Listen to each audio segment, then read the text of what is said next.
The rain pounded against the pavement like 1,000 angry fists, each drop exploding into tiny nebulae of water that soaked through the thin fabric of my worn-out sneakers.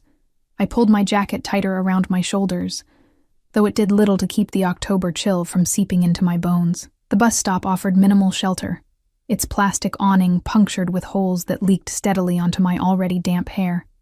Tuesday evenings were always the worst. After 14 hours of scrubbing other people's toilets, dusting their expensive trinkets, and polishing silver I would never own, my body felt like it had been wrung out and hung to dry.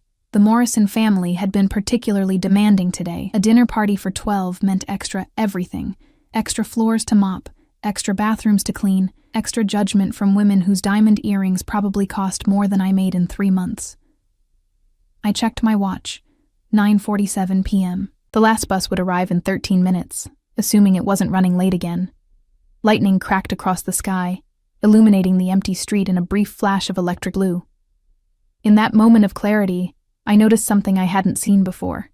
A small figure huddled against the brick wall of the alleyway across the street. At first, I thought it might be a pile of discarded clothes, or maybe a stray dog seeking shelter. But then a car drove past, its headlights sweeping across the alley entrance, and I caught a glimpse of a little boy's face, streaked with tears and rain. "Hey!" I called out, but my voice was swallowed by a roll of thunder. I hesitated for only a moment. My apartment was a 40-minute bus ride away, and I had to be up at 4 a.m. for my morning shift at the Donovan estate. But I couldn't just leave a child alone in this weather, in this neighborhood. Westwood Hills might look pristine and safe with its manicured lawns and security patrols, but I'd heard enough stories from the other maids to know better. I darted across the empty street, my feet splashing through puddles until I reached the entrance to the alley. The boy flinched when he saw me approaching, pressing himself tighter against the wall. "Hi there," I said, keeping my voice gentle as I crouched down to his eye level. "Are you okay? Are you lost?" He couldn't have been more than 8 years old. Dark hair plastered against his forehead, expensive-looking clothes soaked through, and eyes, striking amber eyes, wide with fear and something else. Recognition? No, that couldn't be right. I'd never seen this child before. "I can't find my daddy," he finally whispered, his voice barely audible above the storm. We were at the restaurant, and I went to look at the fish tank, and when I came back, everyone was gone. My heart clenched. What kind of father leaves his 8-year-old son behind at a restaurant? I glanced up and down the deserted street. The rain was coming down harder now, and the temperature was dropping. "Which restaurant were you at, sweetheart? Maybe we can go back there and see if your dad is looking for you." "La Terrazza," he said, wiping his nose with his sleeve. "The one with the big fountain." I knew the place. An exclusive Italian restaurant about 6 blocks from here, the kind where the menu doesn't list prices because if you have to ask, you can't afford it. The kind of place where people like me enter through the back door, if at all. "Okay," I said, making a quick decision. "My name is Emma. What's yours?" "Luca," he said, still watching me warily. "Nice to meet you, Luca. Listen, I'm going to help you find your dad, all right? But first, let's get you out of this rain." I shrugged off my jacket and wrapped it around his shoulders. It was too big for him, but at least it was something. I checked my watch again. 9:52 p.m. I'd already missed my bus. "Come on," I said, offering my hand. "Let's get you somewhere warm and dry and we'll call your dad." Luca stared at my outstretched hand for a long moment, then slowly placed his smaller one in mine. His fingers were ice cold, but his grip was surprisingly strong. We walked 3 blocks in the rain until we reached a 24-hour diner. The fluorescent lights inside made me squint after the darkness of the storm, and the few late-night patrons turned to stare as we entered. A bedraggled woman and a soaking wet child who clearly didn't belong together. "2 hot chocolates, please," I told the waitress, who raised an eyebrow but didn't comment. I guided Luca to a booth in the corner, away from curious eyes, and helped him out of his wet coat. Underneath, he wore what looked like a custom-tailored suit jacket over a white shirt and dark pants. Even drenched, the quality was obvious. Definitely not department store clothes. "Do you have a phone number for your dad?" I asked as the waitress set down 2 steaming mugs. Luca nodded, reaching into his pocket and pulling out a sleek smartphone that probably cost more than my monthly rent. The screen was dark. "It's dead," he said, his bottom lip trembling slightly. "That's okay," I assured him. "We can use the diner phone. Do you know his number?" Luca recited a string of digits that I carefully wrote down on a napkin. I was about to stand up and ask the waitress to use their phone when the bell above the diner door chimed. A gust of cold air swept in, carrying with it the scent of expensive cologne and danger. The atmosphere in the diner shifted instantly. Conversations died mid-sentence. The cook peered out from the kitchen, then quickly disappeared again. The waitress froze, coffee pot suspended in midair. I didn't turn around immediately. Something primitive in my brain told me not to make any sudden movements, like I was sharing space with a predator. When I finally did look, my breath caught in my throat. A man stood in the doorway, water dripping from his black overcoat onto the linoleum floor. He was tall, imposingly so, with broad shoulders and the kind of presence that seemed to compress the air around him. His face was all sharp angles and shadows, a day's worth of stubble darkening his jaw. But it was his eyes that made my skin prickle with goosebumps, the exact same unusual amber color as Luca's, now narrowed as they scanned the diner. Behind him stood two more men, both in dark suits despite the hour, both with the unmistakable bulge of weapons beneath their jackets. They flanked the doorway like sentinels, their expressions impassive as they surveyed the room. "Daddy!" Luca's excited cry shattered the silence. He scrambled out of the booth and ran toward the man. The transformation on the man's face was immediate and startling. The hardness melted away, replaced by naked relief as he dropped to one knee and caught Luca in an embrace that lifted the boy off the ground. "Luca," he murmured, his voice a deep rumble that somehow carried across the diner. "Where have you been? I've been looking everywhere for you." "I got lost," Luca said into his father's shoulder, "but Miss Emma found me and bought me hot chocolate." And just like that, the full weight of that amber gaze shifted to me. I felt pinned to my seat, unable to move as the man stood, keeping one hand firmly on his son's shoulder as he studied me. There was something calculating in his expression, something that made me feel like I was being dismantled and reassembled in his mind. "Miss Emma," he repeated, my name in his mouth sounding like something foreign and precious. A small, dangerous smile curved his lips. "I believe I owe you a debt of gratitude." I swallowed hard, finding my voice. Anyone would have done the same. His smile widened fractionally, revealing white teeth. "No, Miss Emma, they wouldn't have." He gestured to one of the men behind him, who immediately approached our booth. I tensed, but the man merely placed a thick envelope on the table. "For your kindness," Luca's father said. I didn't touch the envelope. "I don't want your money. I just wanted to help Luca." Something flickered across his face. Surprise, maybe, or curiosity. He studied me for a long moment, then nodded once, as if coming to a decision. "Marco," he said, not taking his eyes off me. The second man stepped forward. "Call Antonio and tell him to bring the car around. And find out everything there is to know about Miss Sinclair," I supplied, regretting it immediately. Emma Sinclair. Everything about Miss Sinclair. A chill that had nothing to do with my wet clothes crept up my spine. Who was this man that he could walk into a room and command it so completely? Why did he need to find out everything about me? And why did I suddenly feel like I'd stepped into something much bigger and more dangerous than a simple act of kindness? "I really should be going," I said, sliding toward the edge of the booth. "I've missed my bus, but I can call a taxi." "Nonsense." He cut me off smoothly. "It's the least I can do to give you a ride home. I insist." The way he said insist made it clear this wasn't a suggestion. Luca looked up at me, his earlier wariness replaced by a hopeful smile. "Please, Miss Emma. Daddy's car is really cool. It has TV screens and a mini fridge." I looked from Luca's innocent face to his father's inscrutable one and knew I was trapped. The smart thing would be to politely decline, to keep my distance from this man who radiated power and control. But something told me that walking away wasn't an option anymore. "Thank you," I said finally. "That's very generous." The man extended his hand to me, and after a brief hesitation, I took it. His skin was warm despite the rain, his grip firm but not crushing. "Salvatore Russo," he introduced himself, "and I am the one who should be thanking you, Miss Sinclair. You have no idea how precious my son is to me."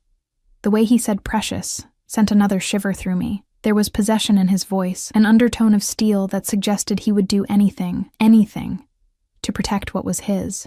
And as he guided me out of the diner with one hand lightly at the small of my back, I couldn't shake the feeling that I had just become entangled in something I might never escape. The car waiting outside the diner wasn't just a car. It was a fortress on wheels, sleek, black, and longer than any vehicle had a right to be. It hummed with quiet power against the curb. The rain seemed to avoid touching it, beating and rolling off the glossy surface, as if even water knew better than to leave marks on Salvatore Russo's possessions. A man in a dark suit held an umbrella over us as we approached.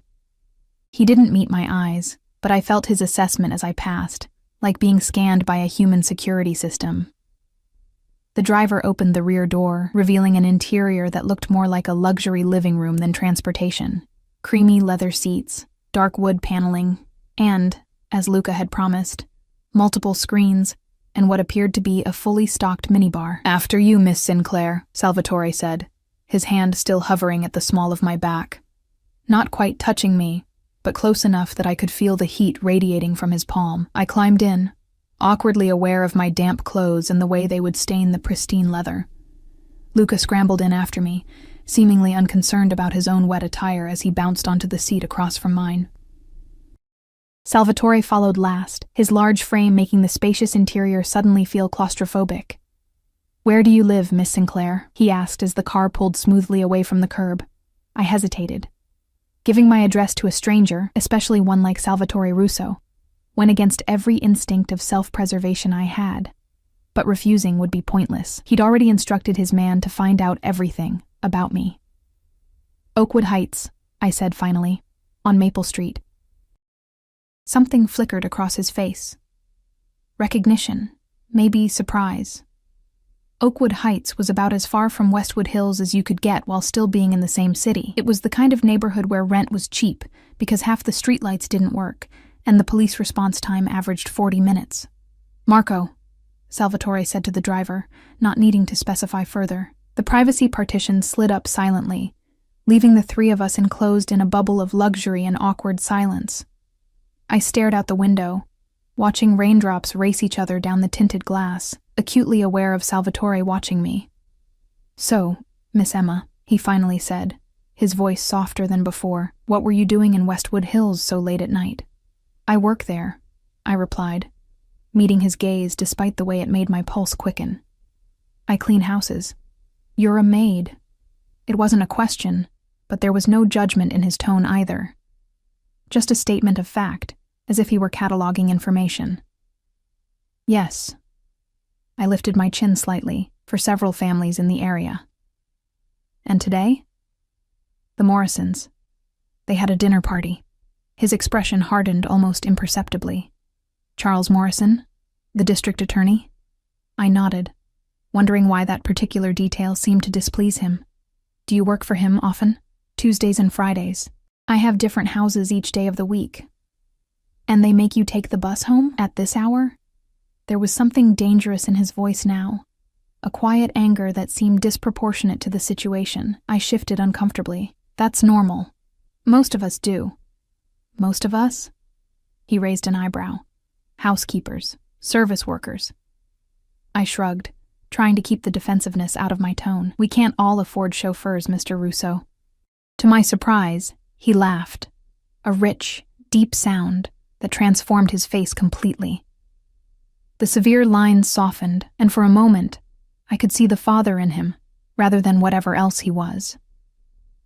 "Touché, Miss Sinclair." His amber eyes gleamed with amusement. "You have spirit. I like that." Before I could respond, Luca piped up from his seat. "Miss Emma, do you clean a lot of big houses?" Grateful for the interruption, I turned my attention to the boy. He had nestled into the corner of the seat, my jacket still wrapped around his shoulders despite the car's comfortable temperature. "I do. Some of them are bigger than my entire apartment building." "Do you ever get to swim in their pools?" he asked, eyes wide with curiosity. I smiled at his innocent question. No, that wouldn't be allowed. I just clean them. That's stupid, Luca declared with the absolute certainty of an 8-year-old. If I had a pool, I'd let everyone swim in it. That's very generous of you, I said, my smile widening. Luca, Salvatore interjected gently. Miss Emma works very hard. It's not a game. The boy's expression turned solemn. I'm sorry, Miss Emma. I didn't mean to be rude. You weren't rude at all, I assured him. It's a nice thought. Luca beamed at me, then yawned widely, the excitement and stress of the evening clearly catching up with him. He curled up on the seat, eyelids drooping. You should get some rest, piccolo mio, Salvatore said, his voice softening to a tender rumble. He reached across to brush Luca's damp hair from his forehead, with a gentleness that seemed at odds with his intimidating presence. We'll be home soon. But I want to talk to Miss Emma, Luca protested, even as his eyes drifted closed. There will be time for that, Salvatore said, his gaze shifting to me with an intensity that made my mouth go dry. I'm sure we'll be seeing more of Miss Emma. The way he said it, not as a question or suggestion, but as a simple statement of fact, sent a chill through me. It sounded like a promise or a threat. Within minutes, Luca was asleep, his soft breath fogging the window beside him. I watched his peaceful face, wondering about his life, about what kind of childhood he had with a father like Salvatore Russo. He likes you, Salvatore said, breaking the silence. He doesn't trust easily, neither do I. Mr. Russo. Salvatore, he corrected. Please. I hesitated, then continued. Salvatore, I appreciate the ride, but once you drop me off, we're even. You don't owe me anything for helping Luca, and I don't want anything from you. He studied me for a long moment, his expression unreadable. And if I told you that's not how this works, that in my world debts must be paid, then I'd say this isn't your world, I replied, surprising myself with my boldness. It's just a car ride. Another smile, this one slower, more deliberate. You really don't know who I am, do you? The question hung in the air between us. Of course I didn't know who he was. We'd just met. But something in his tone suggested I should know, that his name should mean something to me. Should I asked. He leaned forward, closing some of the distance between us. I caught a whiff of his cologne, something expensive and subtle with notes of cedar and amber. Perhaps it's better that you don't, he said finally. At least for now. The car slowed, and I realized with a start that we had reached my neighborhood. The rain had eased to a gentle patter, but the streets were still slick with water, reflecting the few functioning streetlights in wavering pools of yellow. Compared to Westwood Hills, with its manicured perfection, Oakwood Heights looked like a different planet. Number 1457, correct? The driver's voice came through a speaker. I hadn't told him my specific address, only the street. The realization that they had already obtained this information in the short time since leaving the diner sent a fresh wave of unease through me. Salvatore noticed my reaction. Does that surprise you, Emma? That I would want to know where you live? The casual use of my first name, without the miss, felt oddly intimate. It concerns me, I admitted. I'm nobody important, Mr. Russo. Just a housekeeper who happened to help your son. On the contrary, he said, his voice dropping to a near whisper. You became important the moment you touched something that belongs to me. The possessiveness in those words made my skin prickle with goosebumps. The car stopped in front of my apartment building, a shabby 4-story walk-up with peeling paint and security bars on the lower windows. This is where you live? There was no disguising the displeasure in Salvatore's tone. Not all of us can afford penthouses in Westwood Hills, I said, reaching for the door handle. His hand shot out, closing over mine before I could open the door. His touch was warm, his fingers wrapping around mine with casual strength.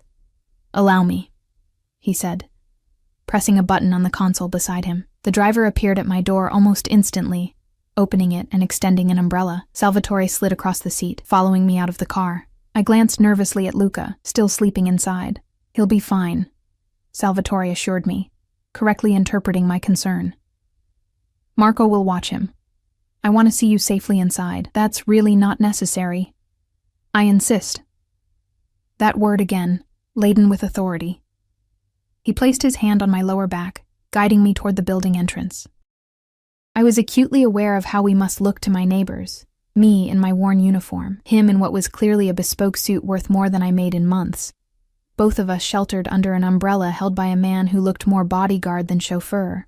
We reached the front door, which had a broken lock that the landlord had been promising to fix for months. I fumbled for my keys anyway, more to have something to do with my hands than out of actual need. "4th floor, right side," Salvatore said, confirming he knew not just my address, but the exact location of my apartment. "No elevator." I swallowed hard. Like I said, not all of us live in luxury. And like I said, he countered, stepping closer until I could feel the heat from his body. Debts must be paid. He reached into his jacket and withdrew a business card, pressing it into my palm. The paper was thick and textured, the lettering embossed in silver against black. It contained only his name and a phone number. "When you finish work tomorrow," he said, his voice leaving no room for argument, "a car will be waiting for you. Luca would like to thank you properly, and so would I. Dinner at my home." "I can't." "You can," he interrupted smoothly, "and you will. Consider it a request, if that makes you more comfortable, for now." The implied threat was subtle but unmistakable. I clutched the card tighter, feeling the edges dig into my palm. "Why?" I asked. "Why are you doing this? I just helped your son." Something flashed in his amber eyes. Something dark and hungry that made my breath catch. "Because you intrigue me, Emma Sinclair," he said, reaching up to brush a strand of damp hair from my face. The brief contact sent an electric current down my spine, and because I always get what I want. Before I could respond, he turned and walked back to the car, the umbrella-wielding man trailing behind him. I stood frozen in the doorway, watching as the sleek vehicle pulled away from the curb and disappeared into the night. Only then did I look down at the card in my hand, running my thumb over the embossed name. Salvatore Russo. A name that meant nothing to me yesterday but now felt like a sentence I couldn't escape. I climbed the 4 flights to my apartment, each step heavier than the last. The ancient radiator was cold, the pipes clanking in protest as I turned the valve. My tiny studio looked even more depressing than usual after the opulence of Russo's car. Water stains on the ceiling, mismatched furniture collected from thrift stores and sidewalk discards, a mattress on a metal frame that squeaked with every movement. I changed out of my damp clothes and sat on the edge of the bed, staring at the business card. Common sense told me to throw it away, to call in sick tomorrow, maybe even to start looking for jobs in another city. There was something dangerous about Salvatore Russo, something predatory that set off all my warning bells. But as I finally lay down to catch a few hours of sleep before my 4 a.m. alarm, I couldn't stop thinking about Luca's hopeful smile when he'd asked me to come to their home. Or, more disturbingly, about the way Salvatore had looked at me, like I was a puzzle he intended to solve, piece by piece, whether I wanted him to or not. I fell asleep with the business card still clutched in my hand, dreaming of amber eyes and invisible chains. Morning came too quickly, the harsh blare of my alarm cutting through dreams I couldn't quite remember. My body protested as I dragged myself out of bed, muscles stiff from yesterday's work and too little sleep. The business card had left an imprint on my palm, the edges softened from my grip. I placed it on my nightstand, still undecided about what to do. The Donovan estate was my Wednesday morning assignment, a sprawling colonial with more bathrooms than people, and a collection of antiques that required special cloths and solutions to clean. Mrs. Donovan was particular about everything, from the angle of the vacuum lines on her carpet to the exact temperature at which her sheets should be ironed. As I scrubbed and polished, my mind kept drifting back to last night. The rain, Luca's tear-streaked face, Salvatore's intensity. I'd looked him up before leaving my apartment, using my ancient laptop with its spotty connection. There wasn't much, or rather, there was too much. Dozens of businessmen with the same name. None with photos that matched the man I'd met. It was as if he existed in a shadow world, visible only to those who already knew where to look. "You missed a spot." Mrs. Donovan's voice startled me out of my thoughts. She stood in the doorway of her master suite, immaculately dressed despite the early hour, one manicured finger pointing at an invisible smudge on the vanity mirror. "I'm sorry, Mrs. Donovan. I'll fix it right away." She lingered, watching as I reapplied glass cleaner and wiped in careful circles. "You seem distracted today, Emma. Is everything all right?" The concern in her voice was genuine, which made it worse somehow. Mrs. Donovan wasn't a bad person. None of my employers were, really. They just inhabited a different reality. One where people like me existed primarily to make their lives more comfortable. "I'm fine," I assured her. "Just didn't sleep well." She nodded sympathetically. "Well, try to focus. The Hendersons are coming for lunch, and you know how Judith is about cleanliness." I did know. Mrs. Henderson had once followed me around with a white glove, checking surfaces after I'd cleaned them. The rest of the morning passed in a blur of tasks and checklists. By the time I finished at the Donovans and moved on to my afternoon job at the Blackwell residence, my arms ached, and my thoughts had circled back to the question that had been haunting me since dawn. Would I go to Salvatore Russo's home tonight? Every rational part of me screamed no. Men like him, wealthy, powerful, used to getting their way, didn't invite women like me to dinner out of simple gratitude. There would be strings attached, expectations I couldn't begin to imagine. But then I thought of Luca, with his innocent questions about swimming pools, and his father's jacket dwarfing his small frame. He was just a child who wanted to thank the person who had helped him, and despite my misgivings about his father, I couldn't shake the memory of Salvatore's face when he'd first seen Luca in the diner, that moment of naked relief, of genuine love that had transformed his hard features into something almost vulnerable. The Blackwells' housekeeper, Maria, noticed my distraction as we worked together folding fresh laundry. "What's got you so quiet today?" she asked in her heavily accented English. "Boy problems?" I laughed, the sound hollow even to my own ears. "Not exactly." "Girl problems, then?" She winked. "No, nothing like that. Just met someone unusual last night." Unusual good or unusual bad? I considered the question, my hands automatically smoothing wrinkles from an Egyptian cotton sheet that cost more than my monthly food budget. "Both, I think. Definitely complicated." Maria nodded sagely. "The complicated ones are always the most interesting, but also the most dangerous." She pointed a finger at me. "You be careful, Emma. Pretty girl like you, working in these neighborhoods. Rich men think everything is for sale." Her warning stayed with me as I finished my shift at the Blackwells. By the time I gathered my supplies and prepared to leave, the sun was already setting, painting the manicured gardens in shades of gold and amber, the same color as Salvatore's eyes. I stepped outside and felt my heart stutter. A black car, identical to the one from last night, was parked at the curb. The same driver, Marco, I remembered, stood beside it, his expression impassive as he spotted me. How had they known where I would be? I hadn't told Salvatore my schedule, only that I cleaned houses in Westwood Hills. The realization that he had been investigating me, tracking my movements, sent a chill down my spine despite the warm evening air. I could turn around, go back inside, ask the Blackwells if I could use their phone to call a taxi. But even as I considered it, Marco opened the rear door of the car, his message clear. This wasn't really a choice.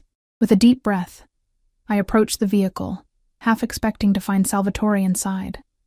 Instead, the back seat was empty, the leather interior gleaming in the fading light.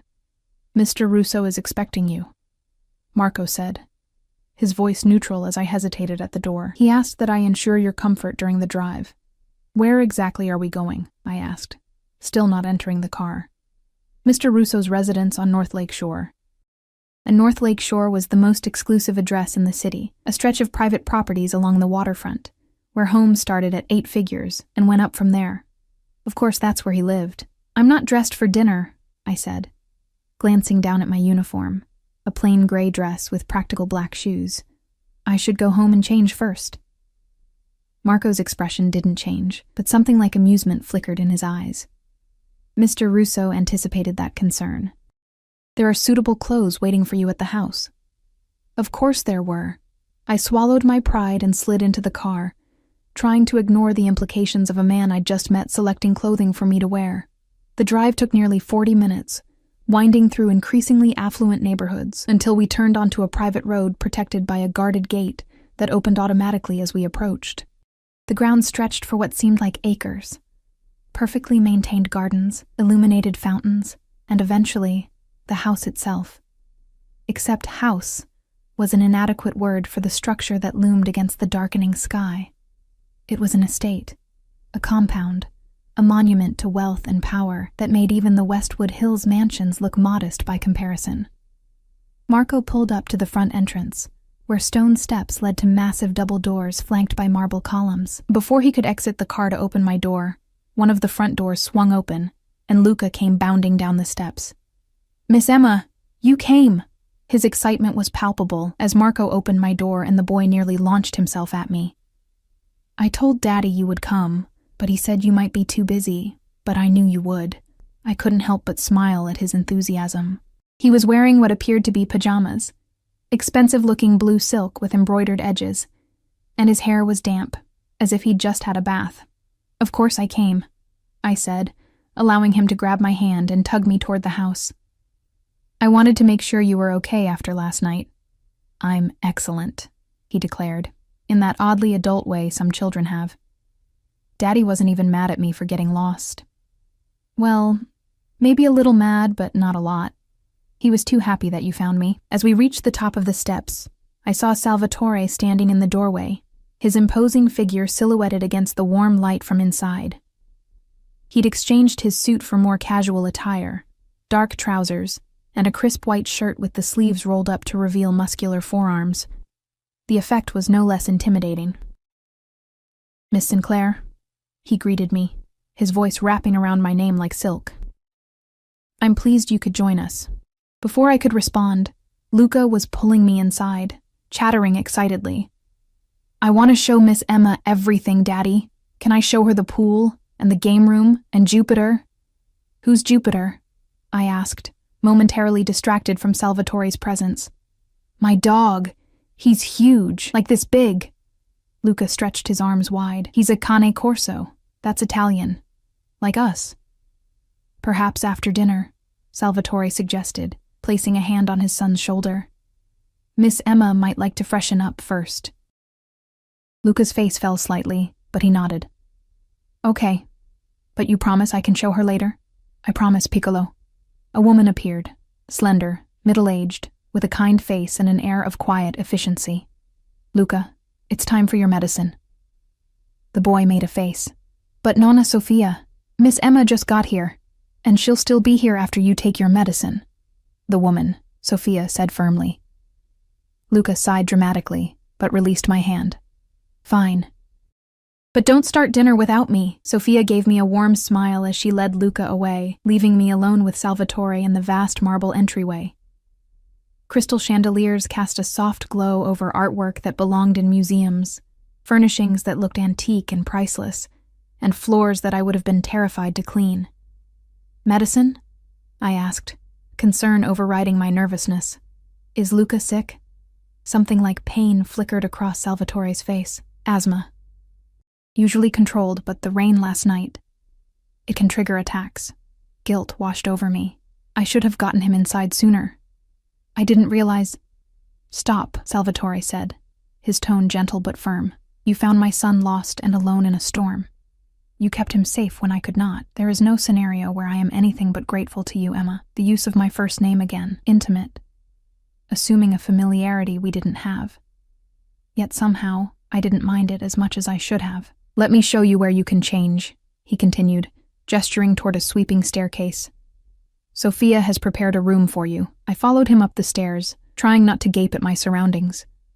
The upper hallway was lined with what appeared to be original oil paintings in ornate frames, each illuminated by its own discreet lighting. "Your home is beautiful," I said, for lack of anything more intelligent to offer. "It's just a house," he replied, surprising me. "Walls and floors, nothing more." We stopped at a door, which he opened to reveal a bedroom suite larger than my entire apartment. A king-sized bed dominated one wall, while floor-to-ceiling windows offered a view of the lake, now a sheet of black glass reflecting the moon. "The bathroom is through there." He indicated a door to the right. "You'll find everything you need. The closet has several options that should fit you." "How did you know my size?" I asked before I could stop myself. A small smile played at the corners of his mouth. I'm very good at assessing people, Emma. The way his eyes traveled over me as he said it made heat rise to my cheeks. I looked away, uncomfortable with the scrutiny. Dinner will be in 30 minutes, he continued. Sophia will come to escort you down when it's time. He turned to leave, then paused, looking back over his shoulder. I'm glad you came, Emma, despite your reservations. How do you know I had reservations? His smile widened slightly. Because you're intelligent, and intelligence breeds caution. With that cryptic statement, he left, closing the door softly behind him. I stood frozen for a moment, then moved to explore the room that was temporarily mine. The bathroom was a marvel of marble and glass, with a shower large enough for 4 people and a selection of toiletries that probably cost more than I made in a week. In the closet, I found not several options, but what appeared to be an entire wardrobe. Dresses, blouses, skirts, even shoes, all in my size or close enough. The tags were still on many of them, all from designers I recognized from magazines but had never dreamed of wearing. I selected the simplest option I could find, a navy blue dress with a modest neckline and hem that fell just below my knees. It fit perfectly, which was both impressive and unsettling. After a quick shower, I towel-dried my hair and applied the minimal makeup I had in my bag. By the time Sophia knocked on the door, I looked presentable, if out of place in my surroundings. You look lovely, she said warmly as I opened the door. That color suits you. Thank you, I replied, grateful for her kindness. Are you Salvatore's mother? She laughed, the sound gentle and musical. Oh no, dear, just the housekeeper. But I've been with the family since before Luca was born. He calls all the staff members Nonna or Nono. It's his way. As we walked back downstairs, I gathered my courage to ask the question that had been bothering me. Sophia, who exactly is Salvatore Russo? What does he do? She glanced at me with a hint of surprise. You truly don't know. I shook my head. He has many businesses, she said carefully. Import-export, real estate, shipping.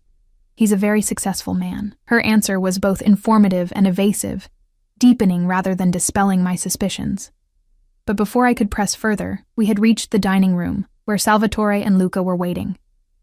The table was set for 3, though it could easily have seated 20. Luca's face lit up when he saw me, and he patted the chair beside him. Miss Emma, you look pretty. Sit next to me, okay? I smiled, moving to the indicated chair. Thank you, Luca, and you can just call me Emma.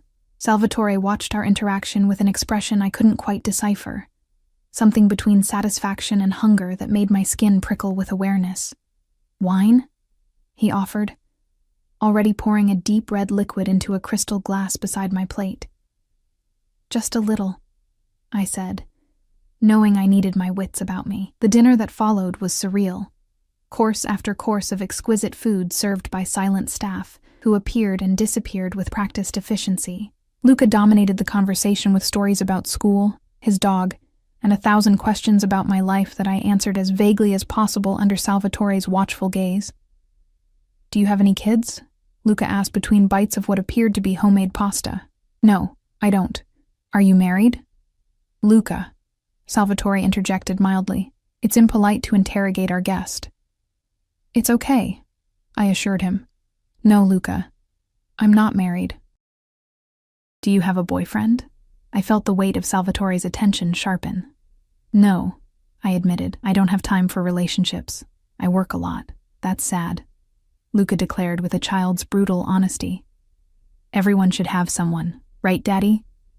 Salvatore's amber eyes locked with mine across the table. Yes, he said softly. Everyone should have someone. The moment stretched between us, taut with unspoken meaning. I broke the connection first, taking a sip of wine to steady my nerves. Can I show Emma Jupiter now? Luca asked, apparently satisfied with his investigation of my personal life. I'm finished eating. Salvatore checked his watch. It's nearly your bedtime, Piccolo. Please, Daddy. Just for a few minutes? I promised him I'd bring a new friend.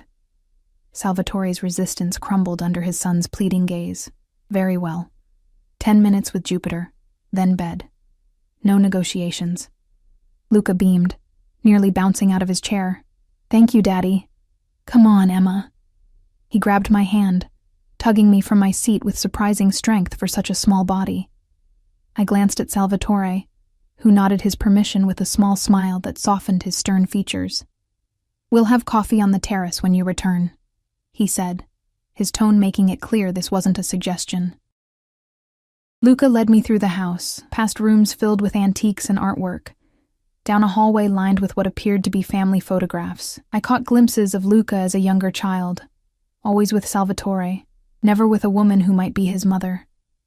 I wanted to stop and look more closely, to search for clues about this family I'd become entangled with, but Luca's excitement wouldn't allow for delays.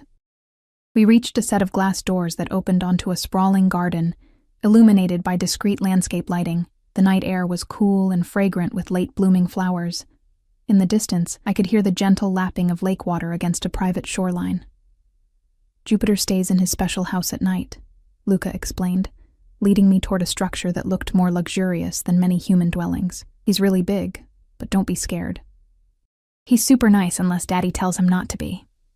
The ominous addendum to this reassurance made me hesitate, but before I could voice any concerns, a massive shape emerged from the doghouse. Jupiter was indeed super big, at least 150 pounds of solid muscle covered in short black fur. His head was broad and powerful, with intelligent eyes that assessed me carefully. Jupiter, this is Emma, Luca said, his voice taking on a commanding tone that echoed his father's. She's a friend. Friend, Jupiter. The enormous dog approached slowly, his movements deliberate as he circled me, sniffing intently.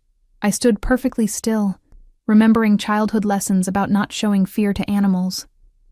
After a complete circuit, Jupiter sat directly in front of me, his head reaching my chest even in this position. He wants you to pet him, Luca explained. It means he likes you. Cautiously, I extended my hand, allowing Jupiter to sniff it before gently stroking the short fur on his massive head. The dog leaned into my touch, eyes half closing with pleasure. See? I told you he'd like you, Luca said triumphantly. Jupiter is the best judge of character. That's what Daddy says. If Jupiter doesn't like someone, they aren't allowed to come back to our house. That's quite a responsibility for a dog, I commented, scratching behind Jupiter's ears. Daddy says animals see things humans miss, like they can smell if someone is afraid or lying. Luca picked up a ball from a basket of dog toys. Want to see him catch? He can jump really high. For the next few minutes, I watched as Luca and Jupiter played, the huge dog surprisingly gentle with the small boy. Their obvious affection for each other was touching, Jupiter constantly checking on Luca, positioning himself between the child and the broader world, alert even in play. Luca, Sophia's voice called from the terrace. Time to come in, Tesoro. It's past your bedtime. The boy's face fell, but he didn't argue. Okay, Nonna Sophia. He turned to me. Will you come tuck me in, please? Daddy always does it, but he said he has to talk to you about grown-up things. My heart squeezed at the innocent request. Of course, if your father doesn't mind. He won't mind, Luca said with absolute certainty. He likes you. I can tell. Jupiter accompanied us back to the house, padding silently beside Luca like a living shadow. At the glass doors, Sophia waited with a warm smile and an outstretched hand. Come along, Luca. Bath first, then story time. Emma's going to tuck me in, Luca informed her, taking her hand but looking back at me to confirm. I'll be there, I promised. After your bath. Sophia gave me a gentle nod. 3rd floor, 2nd door on the right. About 15 minutes. As they disappeared into the house, Jupiter remained at my side, his warm body pressed against my leg in a gesture that felt oddly protective. I stroked his head absently, taking a moment to absorb the surreal quality of the evening. 24 hours ago, I had been a nameless maid catching the last bus home after cleaning toilets. Now I was standing in an estate garden wearing a designer dress, about to tuck in the son of a man who was either a legitimate business mogul or something far more dangerous. I see you've been accepted into the family guard. Salvatore's voice startled me. He stood in the doorway, silhouetted against the warm light from inside. Jupiter immediately went to him, receiving a firm stroke down his muscular back. "Luca asked me to tuck him in," I said, suddenly unsure of myself. "I hope that's all right." "More than all right," Salvatore replied, his expression softening. "It will mean a great deal to him." He led me back inside, Jupiter trailing behind us until a quiet command in what sounded like Italian sent the dog padding away down a separate hallway. "Coffee on the terrace, as promised," Salvatore said, gesturing toward an outdoor space furnished with comfortable-looking seating. "It will be waiting when you're finished with Luca." He paused, then added, "Thank you for indulging him. His mother isn't in the picture. Hasn't been since he was an infant." The admission surprised me, not the information itself, which I had already guessed, but that he had volunteered it. "I'm sorry," I said reflexively. "That must be difficult for him, for both of us," Salvatore replied, a flash of something raw and painful crossing his features before disappearing behind his composed mask. "Third floor, second door on the right. Sophia will have him ready." I followed his directions, climbing another flight of stairs that led to what appeared to be the family's private quarters. The hallway was warmer here, more lived in, with children's artwork framed alongside what looked like museum-quality pieces. I recognized Luca's artistic style immediately. Bold colors and slightly asymmetrical figures, all signed with his name in careful capital letters. I found his room easily, the door ajar and soft light spilling into the hallway. The space inside was a child's paradise. Spacious but cozy, with shelves of books and toys, a desk with art supplies, and a bed shaped like a racing car. Luca sat in the middle of it, already in pajamas, hair damp from his bath. Sophia was just finishing reading from a book, which she closed gently when she saw me. "Perfect timing," she said warmly. "I was just finishing the chapter." Luca's face lit up when he spotted me in the doorway. "Emma, you came!" I promised, didn't I? I moved into the room as Sophia excused herself with a gentle pat on Luca's head. "Did you see my pictures?" Luca asked, pointing to the walls where several of his drawings were displayed. "Daddy puts up all my best ones." "They're wonderful," I said sincerely, sitting on the edge of his race car bed. "You're very talented." He beamed at the praise, then suddenly grew serious. "Emma, are you going to come back and visit us again?" The question caught me off guard. "I don't know, Luca. Your father and I don't really know each other, but you saved me," he said with a child's simple logic. "And Jupiter likes you. And I like you. I like you too," I admitted.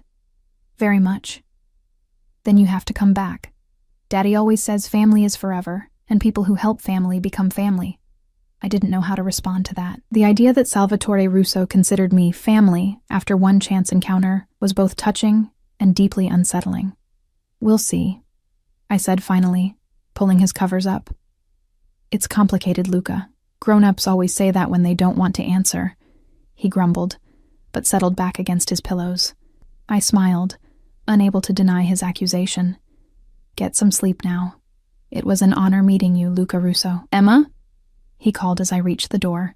"Will you leave the nightlight on? Sometimes I have bad dreams about getting lost again."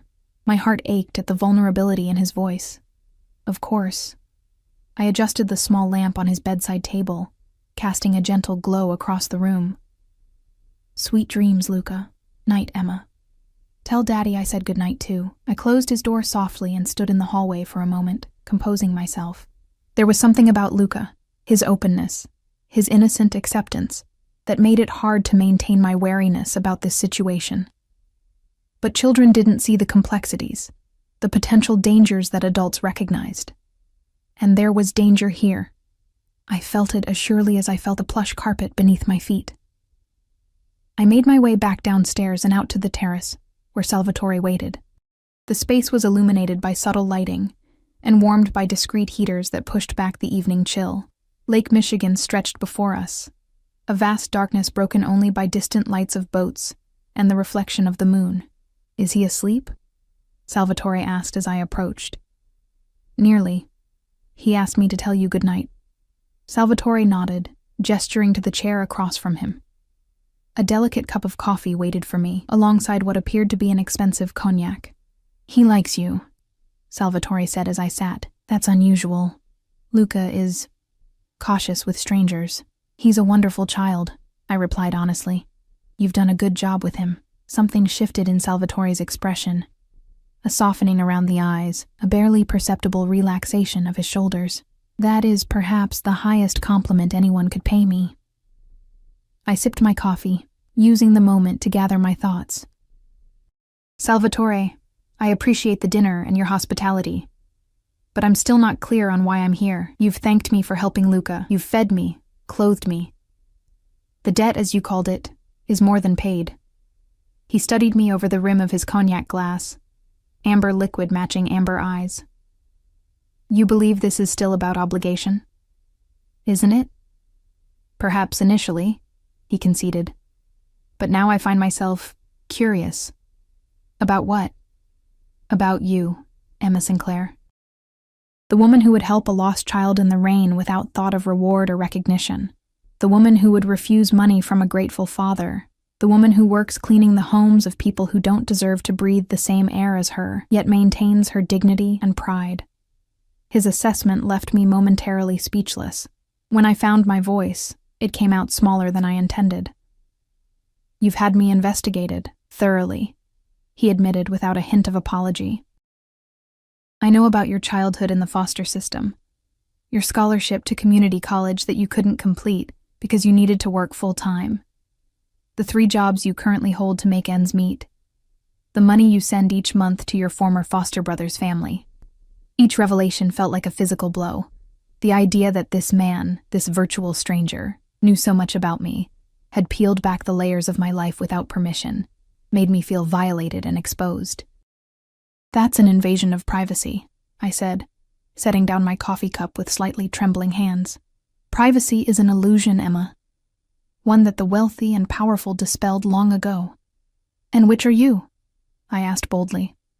Wealthy or powerful? His lips curved in a dangerous smile. Both. Though one inevitably follows the other. Who are you really, Salvatore? What do you do that allows you to live like this?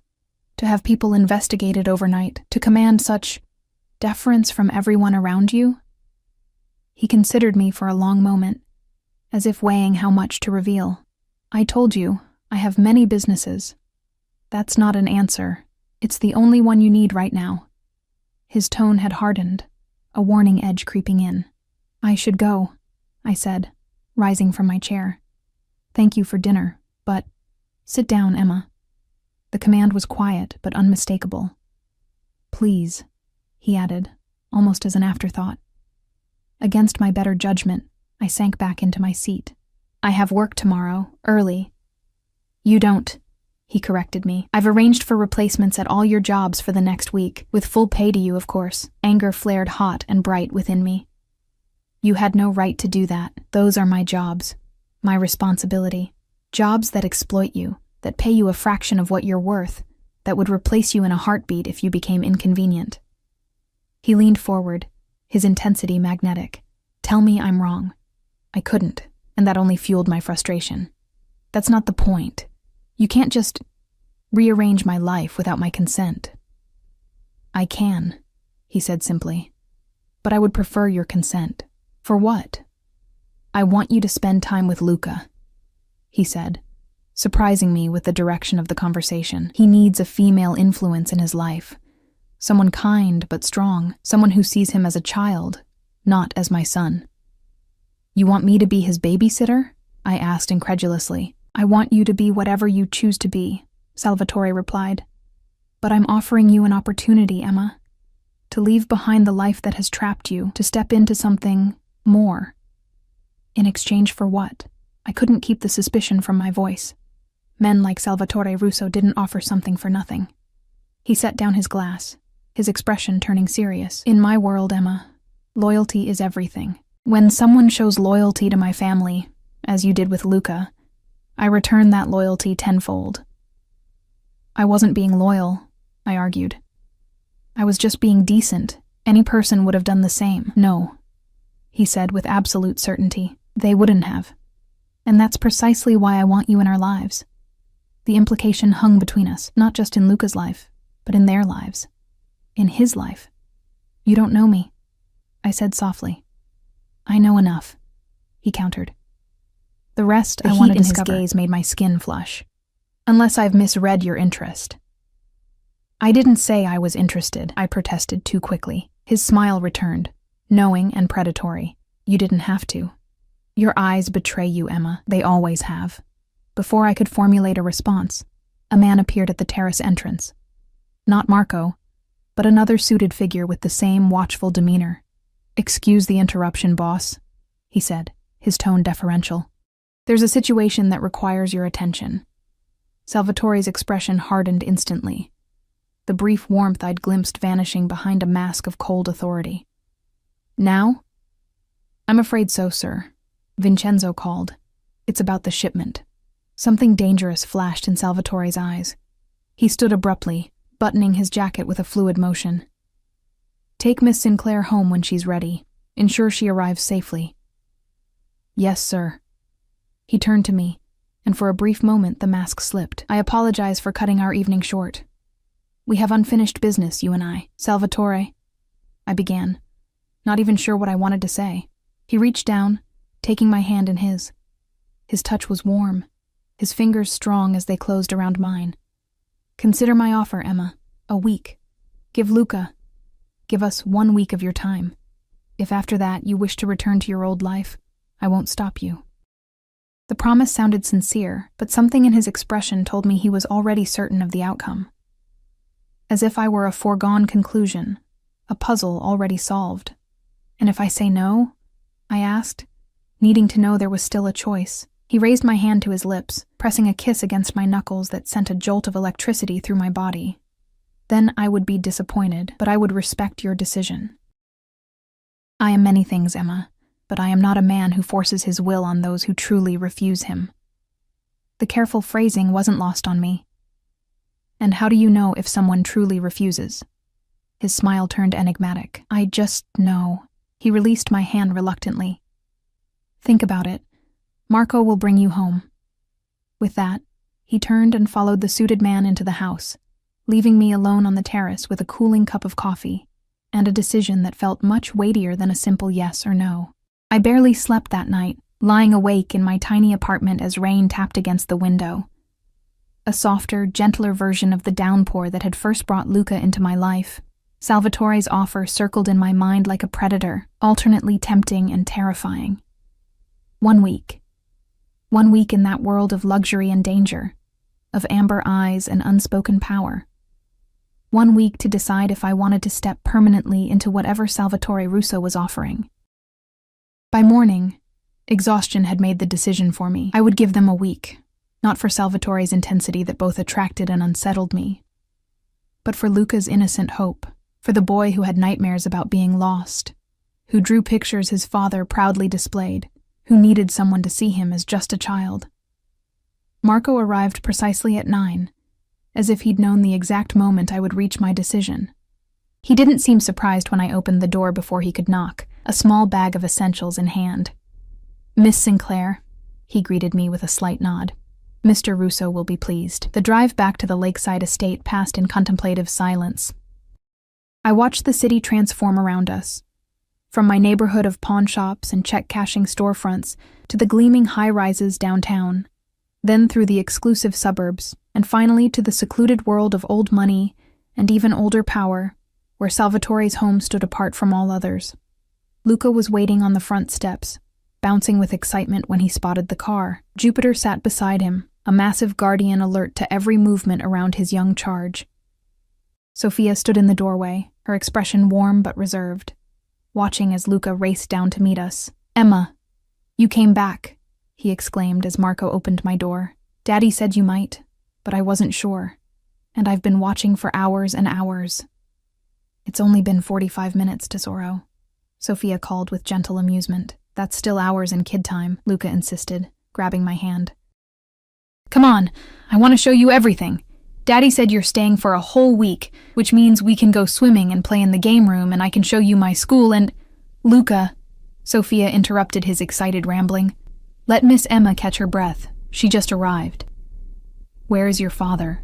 I asked, trying to ignore the flutter of anticipation at the thought of seeing Salvatore again. Luca's face fell slightly. He had to go to work. He said to tell you he's sorry and he'll be back for dinner. He brightened again almost immediately. But that means I get you all to myself until then. The day that followed was a whirlwind of activity. True to his word, Luca showed me everything, from the Olympic-sized indoor pool where he demonstrated his swimming prowess, to the home theater with its rows of plush seats, to the game room filled with every entertainment system imaginable. Throughout it all, Jupiter shadowed us, his watchful eyes never straying far from Luca. Sophia appeared periodically with snacks, drinks, and gentle reminders about Luca's schedule. I learned that he was homeschooled by a rotation of private tutors, that his asthma prevented him from participating in certain sports, and that Salvatore rarely allowed him to leave the estate without an extensive security detail. "It's because of Daddy's work," Luca explained as we sat by the pool, dangling our feet in the water during his afternoon break. "Some people don't like him, so they might try to hurt me to hurt him." The casual way he said it, this 8-year-old child discussing potential kidnapping as if it were an ordinary fact of life, made my heart ache. "Does that scare you?" I asked carefully. He considered the question with surprising seriousness. "Sometimes. But Daddy says fear is okay as long as you don't let it stop you from living." He kicked his feet, sending ripples across the water's surface. "And anyway, I've got Jupiter and Uncle Marco and Uncle Vincent. No one can get past them." As evening approached, I helped Luca with his homework, advanced mathematics and Italian language studies that seemed well beyond standard third-grade curriculum. Before Sophia shepherded him upstairs to change for dinner, I retreated to the guest room I'd been assigned, a beautiful space with its own balcony overlooking the lake. The closet had been filled with more clothes in my size, everything from casual wear to evening gowns, all with designer labels. I chose a simple emerald green dress that complemented my eyes, paired with low heels that I could actually walk in. When I came downstairs, the house had transformed. Subtle lighting created an intimate atmosphere, and the dining room table had been set with fine china and crystal. Music played softly from hidden speakers, classical piano that made the space feel like a scene from another era. Luca was already seated, dressed in what appeared to be a child-sized version of his father's usual attire, dark trousers and a crisp white shirt. "You look pretty," he said with childlike directness as I entered. "Green is my favorite color." "Mine too," I smiled, taking a seat beside him. "Is your father joining us?" As if summoned by the question, Salvatore appeared in the doorway. He had changed since morning, now wearing a perfectly tailored dark suit that emphasized the breadth of his shoulders and the lean strength of his body. His expression softened visibly when he saw me, the perpetual hardness around his eyes melting into something warmer. "Emma," he said, my name a caress in his accented voice. "You look beautiful." A flush of heat rose to my cheeks. "Thank you. Luca has been an excellent host in your absence." "Has he?" Salvatore moved to ruffle his son's hair affectionately before taking his seat at the head of the table. "I'm not surprised. He gets his charm from me." Luca giggled. "Nonna Sofia says I get my charm from her." "Perhaps a combination," Salvatore conceded with a genuine smile. "The best of both worlds." Dinner was served by an efficient staff who appeared and disappeared like shadows, multi-course Italian cuisine that made my usual microwave meals seem like a different species of food entirely. The conversation flowed easily, largely driven by Luca's enthusiastic recounting of our day together. I noticed how attentive Salvatore was to his son, asking specific questions and listening with genuine interest to every answer, no matter how trivial. When Luca's bedtime arrived, he asked if both of us would tuck him in. The request seemed to please Salvatore, who exchanged a glance with me that held a multitude of unspoken meanings. We followed the bedtime routine that Sophia had established: bath, pajamas, story, sleep, but with both of us participating. Salvatore read from an Italian children's book, his deep voice taking on different characters with surprising skill. Luca nestled between us on his race car bed, fighting sleep even as his eyelids grew heavy. "Will you both be here when I wake up?" he mumbled as he drifted off. "Yes, Piccolo," Salvatore assured him, brushing a hand over his son's dark hair. "We'll both be here." Only when Luca's breathing had evened into the rhythm of deep sleep did we quietly leave the room, Salvatore adjusting the nightlight before gently closing the door. "He sleeps better when you're here?" he observed as we walked down the hallway. No nightmares. How do you know? The security system, Salvatore explained. It monitors for sounds of distress in his room. Last night was the first night in weeks he didn't wake up crying at least once. The revelation tugged at my heart. The nightmares are that frequent, Salvatore nodded, his expression grave. Since his mother left, they improved for a while, but after he got lost the other night. He trailed off, then changed direction. Would you join me for a drink? There are things we should discuss. He led me to his study, a masculine space of leather and dark wood, with bookshelves lining the walls and a large desk positioned to face the door. It was, I realized, a room designed for control, allowing its occupant to see anyone entering while offering multiple exit points. The security implications weren't lost on me. What would you like? Salvatore asked, moving to a well-stocked bar cart. Wine? Something stronger? Wine, please, I replied, taking a seat on one of the leather couches near a fireplace where low flames crackled. He poured 2 glasses of red wine, handing one to me before settling into the space beside me. Close but not touching, the heat of his body a tangible presence even across the distance. First, he began, I want to thank you for coming back, for giving Luca, and me, this chance. I came for Luca, I said, needing to establish that boundary. A knowing smile touched his lips. Only for Luca? I took a sip of wine instead of answering, which seemed to amuse him. You have questions, he stated rather than asked. About me, about what I do, about what I'm offering you. Yes. Ask them. I hesitated, organizing my thoughts. Luca mentioned that people might want to hurt him to get to you. Why? Salvatore's expression turned guarded. My businesses have competitors. Some are less ethical than others. What exactly are these businesses? I pressed. He studied me for a long moment. Import-export, primarily. Shipping, construction, real estate development, some financial services. Legitimate businesses? His eyes narrowed slightly. Most of them, yes. And the others? Do you really want to know, Emma? His voice had dropped lower, a dangerous edge creeping in. Once you know, you can't unknow. Ignorance offers a certain protection. The warning only strengthened my resolve. I need to know what I'm getting involved with, for Luca's sake, if nothing else. Salvatore set his wine glass down, then reached over to take mine and place it beside his. With deliberate movements, he shifted closer, one arm extending along the back of the couch behind me. My father came to this country with nothing, he began, his voice a low rumble. He built a life, a business, a reputation through sheer force of will. When he died, I inherited not just his assets, but his associations, his loyalties and his enemies, the Mafia, I whispered, giving voice to what I had suspected since that first night. He didn't confirm or deny it directly. I prefer to think of it as a family business with certain traditional values: loyalty, respect, protection. And violence? I challenged. His expression hardened. When necessary. This world isn't kind to those who won't defend what's theirs. A shiver ran through me, not entirely from fear. What happened to Luca's mother? I asked, changing direction. Pain flashed across Salvatore's features. Adriana couldn't handle this life, the security, the danger, the restrictions. She left when Luca was barely a year old, signed away all parental rights in exchange for enough money to disappear. Last I heard, she was in Europe somewhere, with a new name and a new life that doesn't include being a mother. The bitterness in his voice was palpable.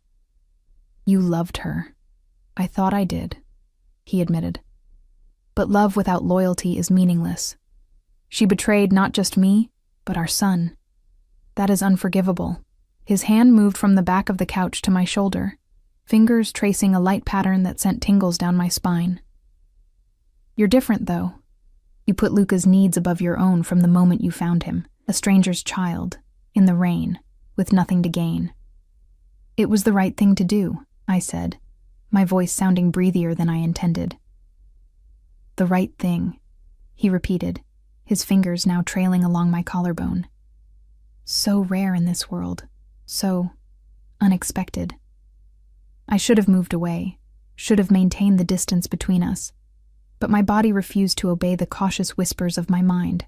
Instead, I found myself leaning slightly into his touch. "What are you offering me, Salvatore?"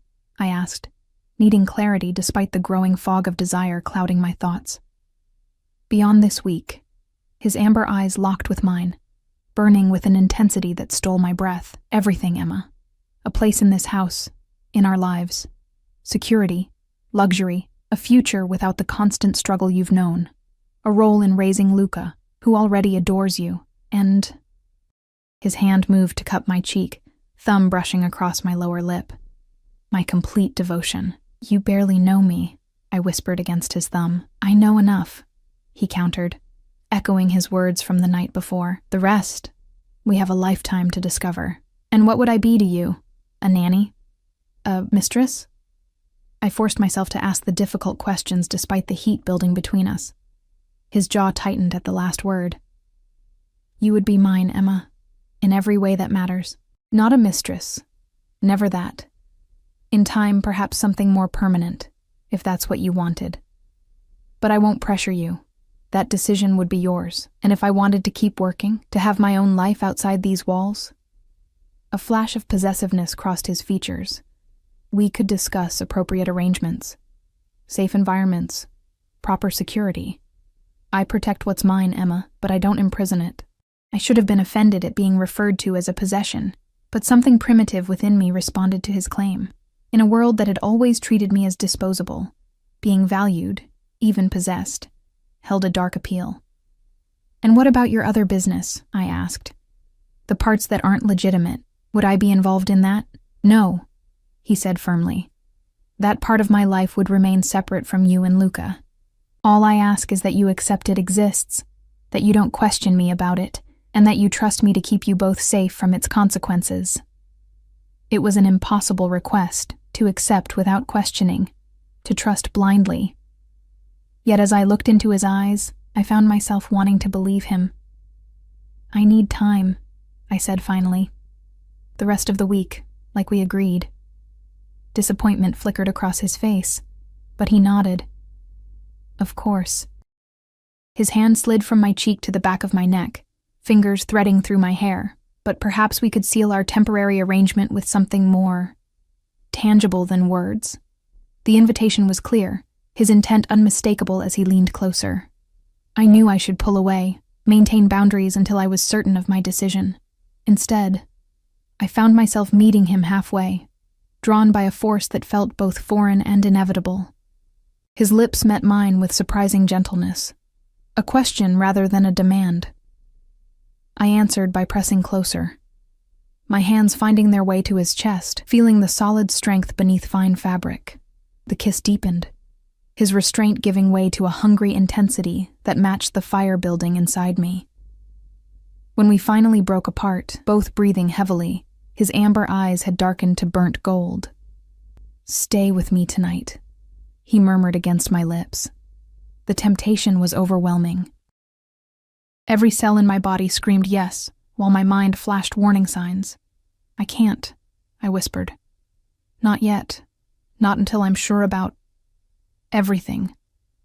Rather than anger, his expression showed respect, perhaps even admiration. "You continue to surprise me, Emma Sinclair."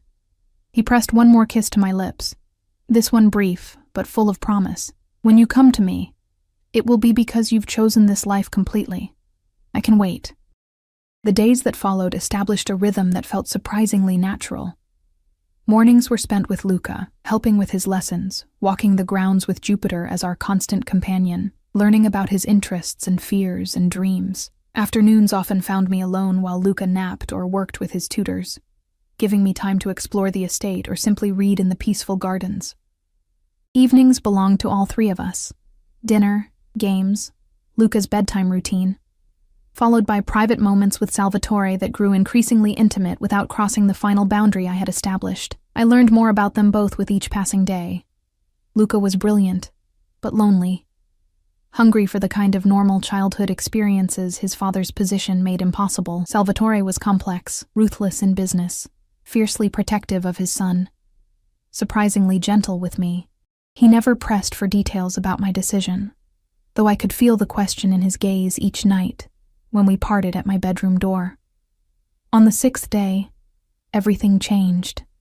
We were in the garden, Luca, Jupiter, and I, playing an elaborate game of hide-and-seek that had become our afternoon ritual. I had just found Luca behind a sculpted hedge when the sound of tires on gravel caught our attention. Not the usual sound of Salvatore's car returning, but multiple vehicles moving fast. Jupiter's demeanor transformed instantly from playful companion to alert guardian. He positioned himself between us and the front of the house, a low growl emanating from his massive chest. "Inside," I said to Luca, instinctively pulling him behind me. "We need to go inside now." Before we could move, Marco appeared, his usual composure replaced by urgent tension. "Miss Sinclair, take Luca to the safe room. Now, what's happening?" I asked, already guiding Luca toward the house. "We have unwanted visitors," Marco replied grimly. "Follow the protocol Mr. Russo established." Luca's face had gone pale, but he remained remarkably calm. "The bookshelves in Daddy's study," he told me. "There's a button behind the copy of Dante's Inferno." I nodded, impressed by his composure as I hurried him into the house. Jupiter followed, his massive body alert to every sound. Staff members were moving with purpose. Some carrying weapons I hadn't known were on the premises. We reached Salvatore's study, where Luca immediately went to a specific shelf and reached for a leather-bound volume. Behind it, just as he'd said, was a small button that revealed a hidden door in the wood paneling. The space beyond was essentially a fortified apartment, secure communications, surveillance monitors showing every angle of the property, provisions, even a small bathroom. "Daddy makes me practice coming here once a month," Luca explained as the door sealed automatically behind us, in case bad people ever come. I guided him to a comfortable chair away from the monitors, not wanting him to see what might unfold. "Has this happened before?" "Once," he said quietly. "When I was 6. Some men tried to take me from my school. That's why I have tutors now." My heart clenched at the matter-of-fact way he described what must have been a terrifying experience. "Your father will handle this," I assured him, projecting a confidence I didn't entirely feel. "I know," Luca said, his faith absolute. "No one beats Daddy." We waited in tense silence, Jupiter lying protectively at Luca's feet, while I surreptitiously watched the security feeds. Men in dark suits, Salvatore's security team, had taken up defensive positions throughout the house. On one screen, I could see unfamiliar vehicles at the main gate. Black SUVs with tinted windows. Armed men surrounded them, engaged in what appeared to be a standoff with Salvatore's people. Time stretched endlessly. I kept Luca distracted with games and stories, all the while monitoring the situation through quick glances at the screens. After what felt like hours but was probably less than 45 minutes, the familiar shape of Salvatore's car appeared, speeding through a secondary entrance. Minutes later, the hidden door slid open to reveal Salvatore himself. His suit was impeccable as always, but there was a hardness in his eyes that I hadn't seen before. Cold, calculating rage barely contained beneath a veneer of control. "Daddy." Luca launched himself into his father's arms. Salvatore's expression softened immediately as he embraced his son, lifting him easily. "You're safe, Piccolo. Everything is fine now." Over Luca's shoulder, his eyes met mine, filled with emotions too complex to name. Relief, gratitude, and something darker that made my skin prickle with awareness. "Sophia is waiting to take you to your room," he told Luca, setting him down gently. "Why don't you go with her while I talk to Emma?" Luca hesitated, looking between us with surprising perception for an 8-year-old. "You're not mad at Emma, are you? She did everything right." "No, Piccolo, I'm not mad at Emma," Salvatore assured him. "Quite the opposite." Seemingly satisfied, Luca gave me a quick hug before leaving with Sophia, who had appeared in the doorway. Jupiter followed after receiving a command from Salvatore, though he seemed reluctant to leave my side. When we were alone, Salvatore closed the distance between us in 2 long strides, pulling me against him with desperate intensity. His lips found mine in a kiss that was all-consuming, relief and need and possession all mingled together. I responded with equal fervor, the adrenaline of fear transforming into a different kind of energy. "Are you all right?" he asked when we finally broke apart, his hands cradling my face. I'm fine, I assured him. Luca was so brave. He knew exactly what to do. Pride flashed across Salvatore's features. I've made sure of that. But you... His thumbs stroked my cheeks gently. You protected my son when I couldn't be here. There is no greater gift you could have given me. What happened? I asked. Who were those men? His expression darkened. Rivals. Testing boundaries. It's been handled. The cold finality in his voice told me not to press further. Will they come back? No, he said with absolute certainty. They won't.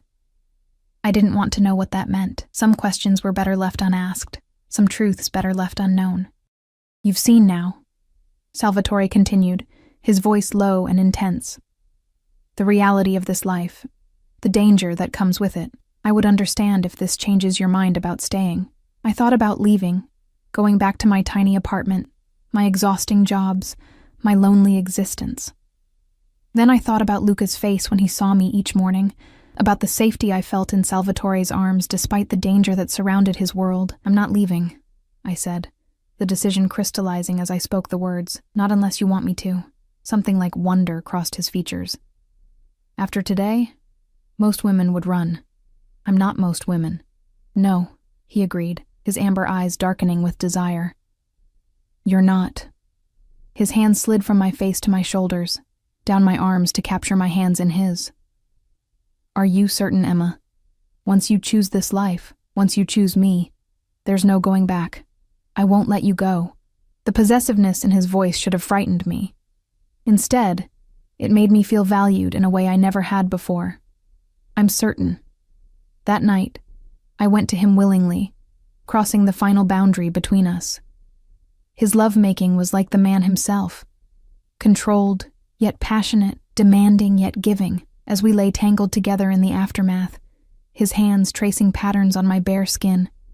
I knew I had made both the most dangerous and most right decision of my life. The week turned into a month, then 6, then a year. Luca blossomed under our shared care, his nightmares fading as security and stability became his new normal.